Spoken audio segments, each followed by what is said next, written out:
Okay, so a customer called me on a Jan Air refrigerator that wasn't cooling.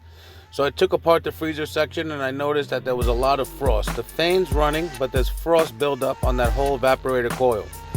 So I looked up the model number to see what kind of defrost boards this unit has. So a fridge has two cycles. It's a cooling cycle and a defrost cycle. The cooling cycle, the compressor comes on to pump gas through the system and get everything nice and cold, and the fan circulates the air through the freezer and the fridge section. In the defrost cycle, all that frost that was developed during the cooling process has to melt away, and that way the air will flow through the fins and circulate through. If you get a big block of ice on that evaporator, which is the cold part, under the fan, the block of ice doesn't allow cold air to cycle through the fridge. So when it blocks up in a big block of ice, it has to defrost. On this unit, it's about 26 years old. Something called the adaptive control board was defective. So the fridge doesn't know it's time to go into defrost. There's two other parts in the defrost cycle. One is a defrost heater and another one is a defrost thermostat. The thermostat allows for the heater to reach a certain temperature and then it cuts it off so that the freezer doesn't turn into an oven.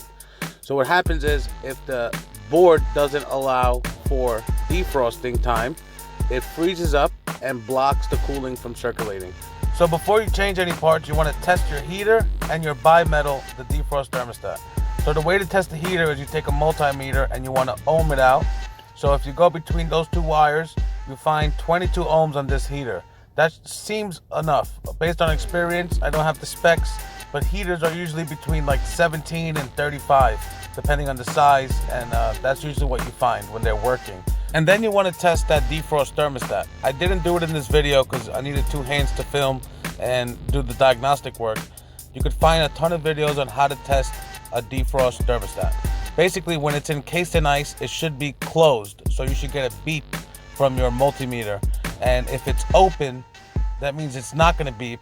If it's covered in ice and it's open, most likely it's defective. So aside from the adaptive defrost board, all the other defrost components are working. So what we're going to do is look for the proper board for this model.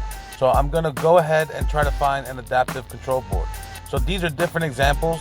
Your model is going to be different. Mine is the one on the right for $15. And I'm going to try to save this fridge for the lady, and hopefully it doesn't end up in a landfill. So on this unit, the adaptive control board has been discontinued for a number of years from Whirlpool. This is a Jan Air, Whirlpool, Amana. There's many different brands. Also, Frigidaire at this time had a similar board. All the companies came out with a similar defrost board. The standard was a timer. It's a little clock that goes in there, and they moved on to computer chips that take over the job. The problem is the timers, you can get a dime a dozen. The adaptive control boards from the manufacturer are discontinued. So what does that mean? Throw the fridge out? No. At the moment, you can find third-party produced parts. A trusted site is McCombs. I'm going to put links in the description and some pictures up in the video. You can order the board for as little as $12 to $30 all over the internet. They're on Amazon, and you should probably give it a shot. Instead of just buying a new fridge, put in one of these $30 boards and see if it helps.